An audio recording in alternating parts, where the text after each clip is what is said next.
A new school year had just started, and I was the fresh face at Cedar Heights High School in upstate New York, starting my junior year.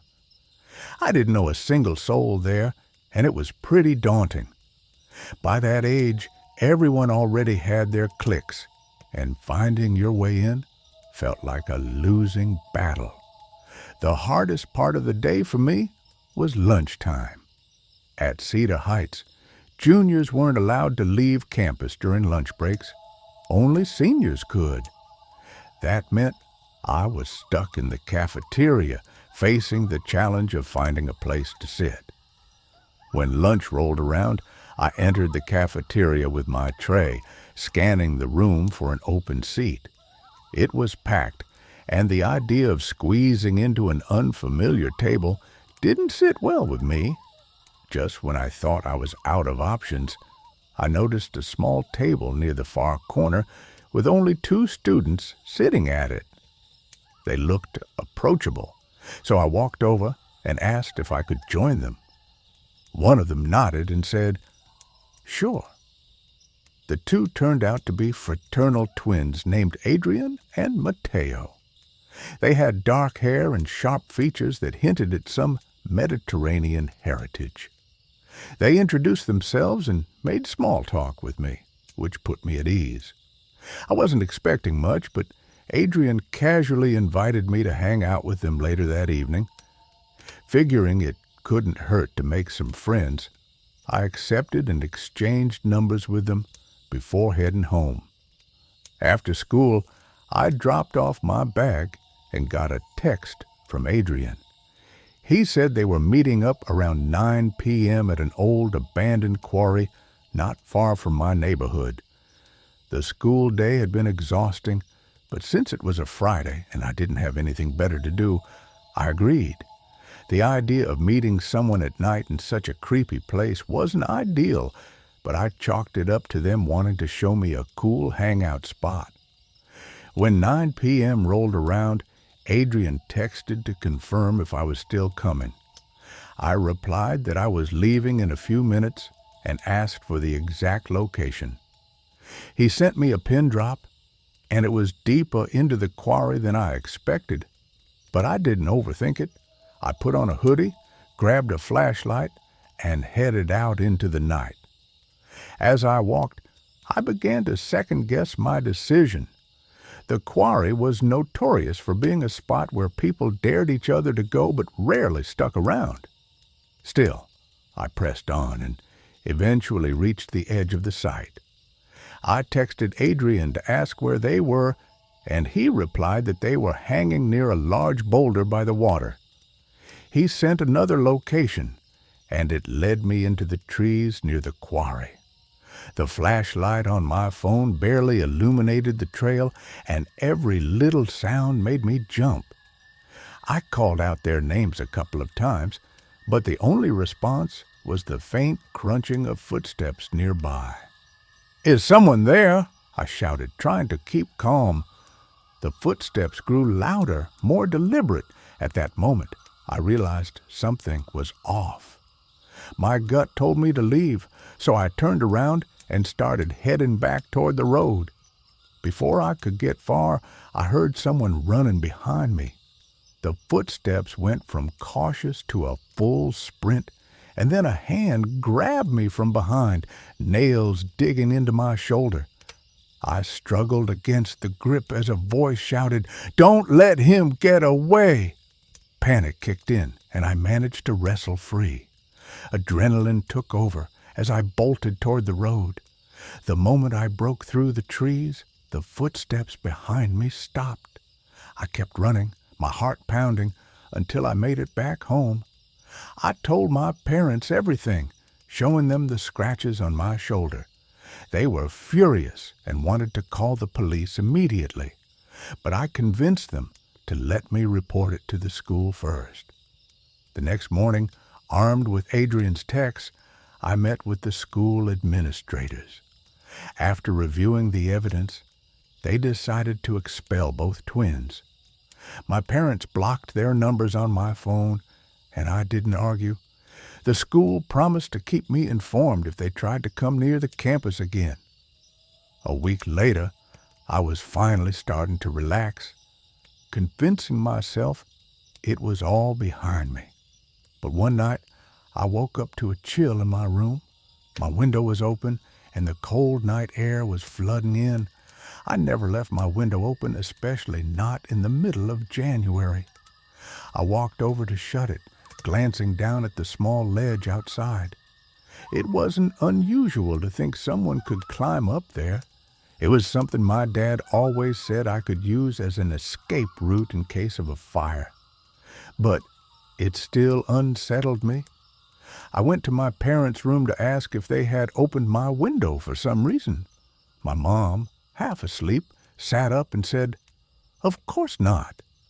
She woke my dad, but he dismissed it, thinking I was overreacting. Frustrated, I went back to my room and stopped in my tracks. My door, which I had left wide open, was now slightly ajar. My pulse quickened as I pushed it open just enough to see inside.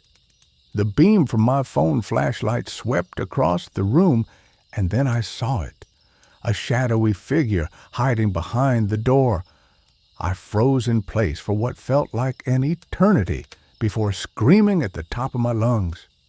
My dad came running down the hall as the figure bolted for the window and jumped out. By the time my dad looked outside, whoever it was had disappeared into the night. He called the police while I sat on the edge of my bed, shaking. The officers arrived and listened to my story, but without concrete evidence, there wasn't much they could do. They suggested installing cameras and keeping all the doors and windows locked. To this day, I'm convinced it was one of the twins, or both. For months, I lived in fear, jumping at every noise. Thankfully, nothing like it ever happened again. But looking back, I can't believe I was so naive. I should have trusted my instincts that night in the cafeteria and avoided them altogether.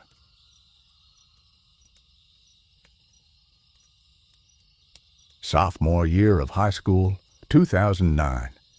It was art class during the last period, and we had a substitute teacher. It was one of those gray, gloomy days where the sky looked like it could open up at any moment. The substitute was a middle-aged man, probably in his late 50s, with salt and pepper hair. When he called attendance, he paused briefly when he got to my name, giving me a look that felt longer than it needed to be. I shrugged it off, figuring he was just distracted. He told us to work on our sketching assignments while he sat at the desk in the corner. 30 minutes went by, and he got up, saying he'd return shortly. He disappeared into the hallway. As the bell rang, signaling the end of class, I packed my things and headed toward my locker. But when I tried to open it, the lock wouldn't budge. I tried my combination multiple times, but it didn't work. Annoyed, I went to find the substitute, who was now in the main office. I explained the situation, and he told me he'd grab the master key to help. He walked back with me toward my locker, chatting casually as if we were old friends, which felt a little odd. When we got there, he used the master key to open it, but as he did, he leaned in closer to me than I was comfortable with. His arm brushed mine, and I stepped aside, pretending not to notice. I quickly grabbed my bag and started to leave, but he stopped me, saying I should check to make sure everything was still in my locker. His tone made me uneasy, but I complied to avoid making a scene. As I sifted through my things, I felt his hand rest lightly on my shoulder. I froze for a second, but then shrugged it off, pretending it was nothing. I told him everything looked fine and thanked him, hoping he'd take the hint and leave. Instead, he said he needed to lock the locker back up and would wait until I left. Feeling pressured, I hurriedly put my things away and closed the locker. He locked it and smiled at me, but his expression felt off. Too personal, too intense. I turned to leave and headed for the stairwell, but as I walked down the hall, the fluorescent lights above me flickered, and then everything went dark. I stopped in my tracks, my heart racing. I fumbled for my phone in my bag to use as a flashlight, but before I could turn it on, I heard the faint sound of footsteps behind me. Panicking, I started walking faster, then broke into a run. I reached the stairwell and glanced back for just a second. In the dim emergency light coming from the exit sign, I saw him standing at the other end of the hall, watching me. He didn't say a word, just stood there. I bolted down the stairs, my bag thumping against my back, and didn't stop until I was outside. The rain had started pouring by then, soaking me as I ran off school grounds. I didn't care. I just wanted to get home. As I walked the rest of the way, dripping wet, I replayed what had happened. The way he lingered, the way he touched my shoulder, the way he seemed to wait for me in the dark. It all felt deliberate. To this day, I don't know if the lock really malfunctioned or if he had done something to it. I never told anyone about that day, not my parents, not my friends. I felt too embarrassed, too unsettled to bring it up. Even now, it's something I keep to myself, trying not to dwell on what his intentions might have been.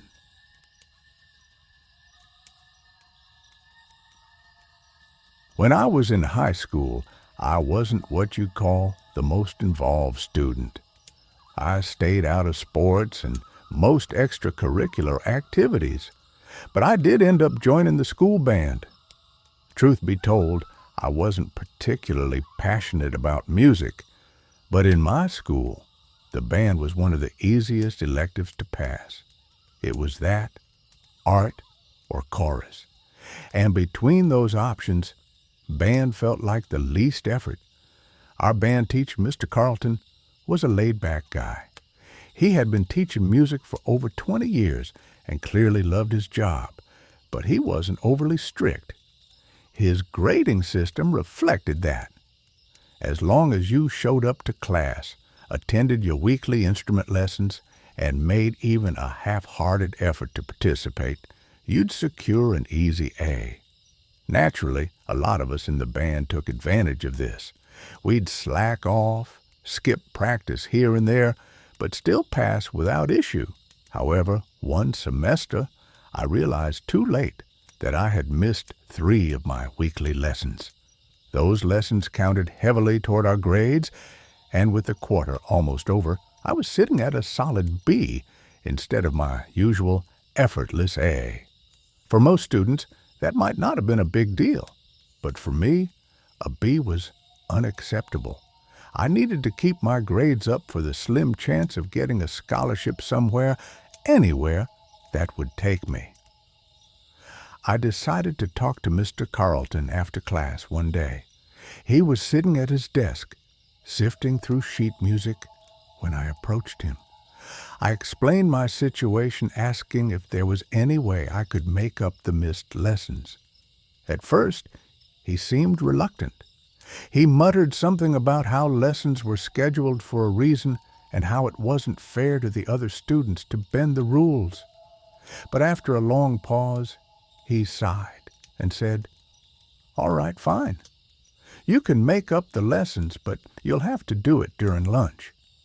The only place available is the old practice rooms in the basement. It's quiet down there, and you won't disturb anyone." I eagerly agreed. I didn't care where I had to practice as long as I could get those grades back up. The next day, I showed up to the music room during lunch with my trumpet in hand. Mr. Carlton pointed me toward a narrow staircase at the back of the room that I had never noticed before. Head down there, pick any open room, and practice for at least 30 minutes. he said. "I'll swing by to check on you at some point." The staircase led to the basement level of the music department. It wasn't a place students frequented often. The walls were lined with old, peeling posters from past school concerts, and the air felt damp and musty. The lighting was dim, with flickering fluorescent bulbs casting uneven shadows across the floor. At the bottom of the stairs, I found a long hallway with doors on either side. Each door led to a small, windowless practice room, no bigger than a storage closet. Some of the rooms were crammed with music stands, folding chairs, and dusty boxes. Others were mostly empty, save for a piano or a few scattered sheets of music. I chose a room near the middle of the hallway, propped the door open with a chair, and set up my sheet music on a stand. I figured I'd play for a few minutes, just enough to say I practiced, and then spend the rest of the time scrolling through my phone. I had only played a few notes when I noticed how eerily quiet it was down there. The thick concrete walls muffled all sound, making it feel like I was completely cut off from the rest of the school. Even the faint hum of the air conditioning was absent. It was just me, my trumpet, and the occasional creak of the old building settling. About 10 minutes in, the lights flickered once, twice, and then went out entirely, plunging the hallway into total darkness. At first, I thought it was just a minor power glitch. I instinctively reached for the light switch in my practice room, flicking it up and down. But nothing happened. The basement remained pitch black. I pulled out my phone to use as a flashlight, holding it up to illuminate the tiny room. That's when I noticed something strange. The door to my practice room, which I had left propped open, was now completely closed. I hadn't heard it move, but there it was, shut tight. A cold shiver ran down my spine. I told myself it must have been a draft, or maybe the chair I used wasn't heavy enough to keep the door open. Still, I couldn't shake the feeling that something was off. I opened the door slowly and stepped into the hallway. The dim light from my phone barely lit up the space in front of me. As I moved toward the staircase, I heard a faint scraping sound coming from one of the rooms at the far end of the hall. Curiosity got the better of me, and I took a few cautious steps in that direction. The scraping grew louder, followed by a low, guttural grunt. I froze. The sound wasn't like anything I'd heard before, half animal, half human. I turned off my phone's light and pressed myself against the wall, trying to make myself as small as possible. My heart was pounding so loudly I was afraid whoever or whatever was making those noises would hear it. I stood there in the dark, straining to hear any other sounds. After a moment, I heard the distinct sound of a heavy object being dragged across the floor. Then a door creaked open, followed by slow, deliberate footsteps heading toward the hallway. I panicked. Without thinking, I darted into the nearest practice room and shut the door behind me as quietly as I could. The room was even darker than the hallway, and I could barely see my hand in front of my face. I held my breath, listening intently. The footsteps grew closer, pausing just outside the door to the room I was hiding in. My mind raced. What was I supposed to do? Call for help? My phone had no signal in the basement, and even if it did, I wasn't sure I wanted to risk making any noise. After what felt like an eternity, the footsteps moved past my room and continued down the hallway. I waited until I couldn't hear them anymore before daring to move. Just as I reached for the door handle, I felt a presence behind me. It was the kind of sensation that makes the hairs on the back of your neck stand on end, like you're being watched. I spun around, holding up my phone for light, and for a split second, I saw a figure standing in the corner of the room. It was tall, with hunched shoulders and empty, hollow eyes that seemed to glow faintly in the dark. Before I could react, the figure lunged toward me, letting out a guttural growl. I screamed and threw myself at the door, fumbling with the handle before finally yanking it open and sprinting into the hallway. I didn't stop running until I was back upstairs in the music room, gasping for breath. Mr. Carlton looked up from his desk, startled. "What happened? Are you okay?" he asked.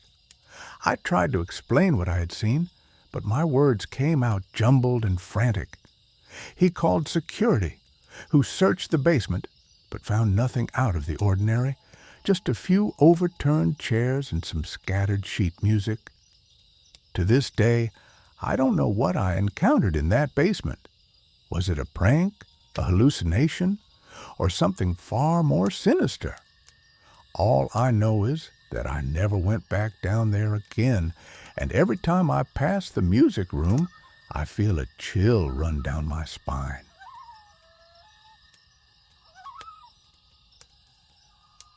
Late one night, my friends and I concocted what we thought was the ultimate adrenaline-pumping plan, breaking into the abandoned church on the outskirts of town. The building had been shut down for decades, its once pristine facade now overgrown with ivy and cracked with time. It was the kind of place you'd hear about in ghost stories, the perfect backdrop for a daring late-night adventure. Our entry point was a boarded-up side door that had partially rotted away. All we had to do was pry off the remaining planks and squeeze through the narrow gap. It sounded easy enough, but the real challenge lay in not getting caught. Local legends claimed the place was haunted, but more realistically, the town council had placed security cameras around the property after several vandalism incidents. Before we made our move, we spent a good 20 minutes hiding behind bushes, scanning for any signs of patrols or motion-activated lights.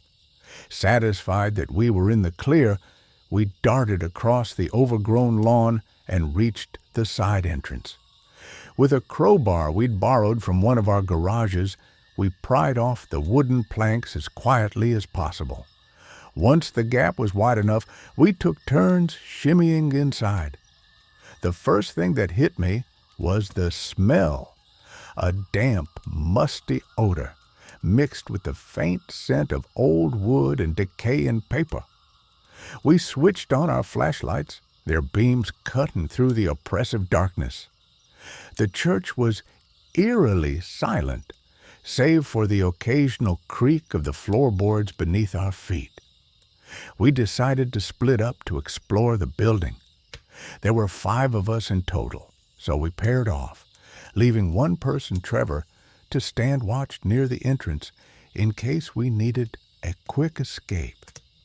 My partner for the night was Chris, my oldest friend, and the one who had initially suggested this whole idea.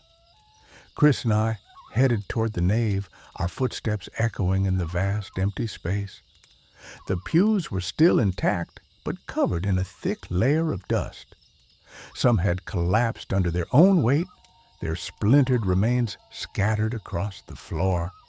The stained glass windows, once vibrant with depictions of saints and angels, were now cracked and dulled, their colors muted by decades of grime. As we moved toward the altar, I noticed a strange symbol carved into the wood of the pulpit. It looked like a star enclosed in a circle, surrounded by indecipherable markings. "Hey, check this out," I whispered, pointing at the carving. Chris leaned in, his flashlight illuminating the strange design. "Creepy," he muttered. "Probably just some wannabe cult stuff. You know how people are." I nodded, though the sight of it left an uneasy feeling in my stomach. Meanwhile, the others were exploring different parts of the church. Brandon and Roland had ventured into the bell tower, their voices faintly audible as they joked about ringing the bell to freak out the entire neighborhood. Meanwhile, Sarah, our most fearless friend, had decided to explore the basement alone. As Chris and I continued our search, my phone buzzed in my pocket. It was a text from Sarah. "Found something weird. Come to the basement." I showed the message to Chris, and we quickly made our way to the stairs leading down. The basement was even darker and more decrepit than the main floor. The air was damp and cold, and the walls were lined with shelves filled with crumbling books and artifacts covered in cobwebs. "Sarah?" I called out, my voice barely above a whisper. "Over here," she replied, her flashlight beam flickering in the far corner. We made our way toward her and found her standing in front of an old wooden chest. It was massive, with intricate carvings along its edges and a rusted metal lock. "Think we should open it?" Sarah asked, her voice tinged with excitement and unease. Chris didn't hesitate. "Hell yeah, why else are we here?" Using a screwdriver he'd brought along, Chris managed to break the lock. The lid creaked loudly as we lifted it, revealing what looked like old church relics: a chalice, a small wooden cross, and a tattered book with a black leather cover. The book immediately caught Sarah's attention. "This looks ancient," she said, carefully picking it up. The cover was adorned with the same symbol we'd seen on the pulpit. "Don't open it," I blurted out, surprising even myself. "Why not?" Sarah asked, raising an eyebrow. "I don't know," I admitted. "It just feels wrong." Chris scoffed. "Come on, it's just a book. What's the worst that could happen?" Ignoring my hesitation, Sarah opened the book. Its pages were filled with handwritten text in a language none of us recognized, accompanied by strange illustrations of hooded figures and arcane symbols. As we stood there trying to make sense of it, we heard a loud bang from upstairs. All three of us froze. "What was that?" Sarah whispered. Chris shrugged, his bravado visibly shaken. "Maybe it's just Brandon and Roland messing with us." We decided to head back upstairs to regroup, but as we reached the top of the stairs, we found Trevor waiting for us, his face pale. "Guys, we need to leave, now," he said, his voice trembling. "What happened?" I asked. Trevor pointed toward the main doors. "I saw someone, or something, outside. It was just standing there, staring at me, and it wasn't one of us." Before we could respond, another bang echoed through the church, louder this time. It sounded like it had come from the bell tower. Moments later, Brandon and Roland came rushing down the stairs, their faces filled with panic. "There's someone up there!" Brandon shouted. "What do you mean?" Sarah asked. Roland shook his head. "We don't know. We thought it was just the wind at first, but then we saw, I don't know, a shadow, a figure, whatever it wasn't human." Panic set in as we all realized the same thing. We weren't alone in the church. "Let's get out of here," Trevor urged, already heading for the exit. We didn't argue. Grabbing the book, Sarah led the way as we sprinted toward the side door. Just as we reached it, we heard a deep, guttural sound, a low growl that seemed to come from everywhere and nowhere at once. We didn't stop to look back. One by one, we scrambled through the narrow gap in the door, our breath coming in ragged gasps. Once outside, we ran as fast as we could, not stopping until we were far from the church. When we finally slowed down, we looked at each other, our faces pale and our bodies trembling. No one said a word, as Sarah held up the book, its strange cover glinting in the moonlight. "What do we do with this?" she asked, her voice barely audible. No one had an answer, but one thing was certain: we had unleashed something that night, and whatever it was, we knew we hadn't seen the last of it.